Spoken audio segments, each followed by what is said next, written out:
Liberal late-night hosts had on-screen meltdowns after President-elect Donald Trump's victory over Vice President Kamala Harris. Jimmy Kimmel, Seth Meyers, Stephen Colbert, and Jimmy Fallon did their best to put on a brave face, but didn't beat around the bush when it came to expressing their disappointment in Trump's win.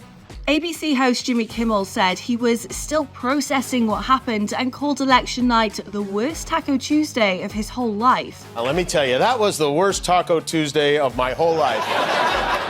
He even had a go at some of his viewers at one point. Those of you who are hate watching this show right now, wanting to watch me suffer, you will be happy to know that there was no joy in Mudville last night. I was all over the place. Kimmel later became emotional and held back tears while saying, "Terrible night last night. It was a terrible night for women, for children, for the hundreds of thousands of hardworking immigrants who make this country go. It was a terrible night for everyone who voted against him, and guess what? It was a bad night for everyone who voted for him, too. You just don't realize it yet." Then he blamed Russian President Vladimir Putin for Trump's win.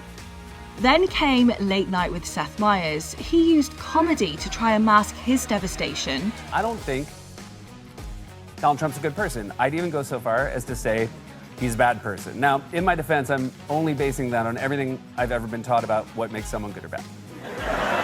But that calm facade didn't last long. He went on to say, "There can be no escape. All hail our powerful and benevolent Supreme Leader." CBS host Stephen Colbert channeled his inner Hollow Willoughby as he started his show. Hey there. How are you doing? Firstly, are you okay? He gave a somber performance before showing broadcasts mocking the different reactions of Trump's victory from around the world. It's an election millions around the world were invested in, even though they didn't have a vote. NATO will be greatly diminished. I think our European allies will be very, very nervous. I think leaders are bracing for what another Trump term could mean. And finally, The Tonight Show with Jimmy Fallon.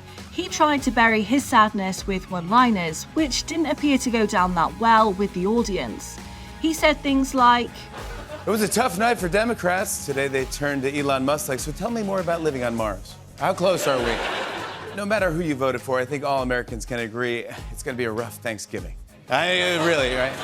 So our favourite late night hosts weren't really taking it on the chin last night. They say laughter is the best medicine, but the only one laughing today is Donald Trump. Look what happened. Is this crazy?